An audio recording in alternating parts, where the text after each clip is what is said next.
मेरी नज़र मौसी पर पड़ी तो मैं चौंक गया, क्योंकि उन्होंने जो साड़ी और ब्लाउज पहना था वह जाली वाली थी।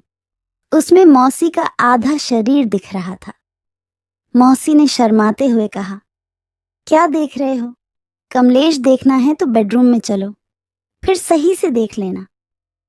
ये सुनकर मुझे थोड़ा अजीब सा महसूस हुआ। दोस्तों, स्वागत है आपका हमारे चैनल पर। मेरा नाम कमलेश है। स्कूल की छुट्टी हो गई थी। मैं अपनी मौसी के घर घूमने के लिए आया हुआ था। जब मैं घर पहुंचा तो मौसी ने चाय नाश्ता बना लिया था और मेरा इंतजार कर रही थी। मौसी बोली, कमलेश जल्दी से चाय नाश्ता कर लो। मैं पहले बाथरूम में हाथ पैर धोने चला गया। मैं बाथरूम से टेबल पर बैठ गया। मौसी ने चाय नाश्ता टेबल पर लगा दिया। मेरी नज़र मौसी पर पड़ी तो मैं चौंक गया, क्योंकि उन्होंने जो साड़ी और ब्लाउज पहना था वह जाली वाली थी। उसमें मौसी का आधा शरीर दिख रहा था। मौसी ने शर्माते हुए कहा, क्या देख रहे हो?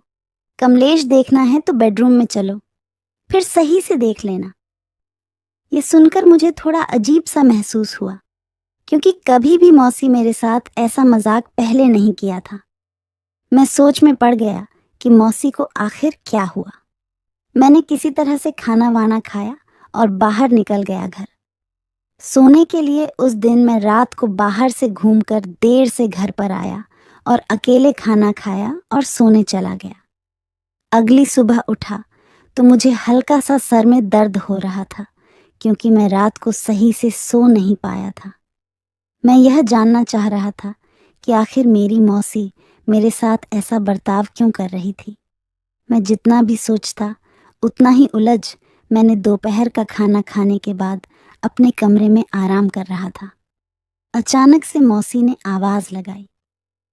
मैं उठकर देखने गया तो मौसी को देखकर चौंक गया, क्योंकि मेरी मौसी बाथरूम का दरवाजा खोलकर नहा रही थी और मैंने अपनी मौसी को नहाते हुए देख लिया था।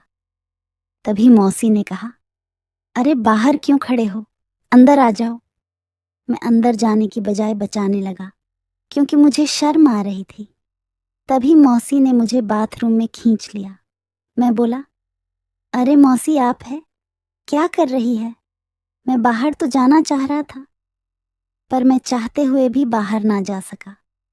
मौसी बोली, क्या कमलेश तुम्हारे अंदर फीलिंग है कि नहीं? कितने दिनों से तुमको सिग्नल दे रही हूँ, तुम्हें कुछ हो ही नहीं रहा है। उस दिन पहली बार किसी औरत के इतने करीब से देखा था। मुझे बहुत शर्म आ रही थी। तभी मौसी ने कहा, देख कमलेश, मुझे बच्चा चाहिए। तेरे मौसा के अंदर बच्चा देने की क्षमता नहीं है। मैं बोला, पर मौसी, इस तरह से करना तो पाप है मौसी। मुझे खानदान चलाने के लिए औलाद तो चाहिए ना। तेरे मौसा तो बस खाना पूर्ति करते हैं, इसके अलावा भी नहीं कुछ चाहिए। और तुझे क्या हुआ? तुझे तो खुश होना चाहिए। इतनी हॉट औरत मिल गई है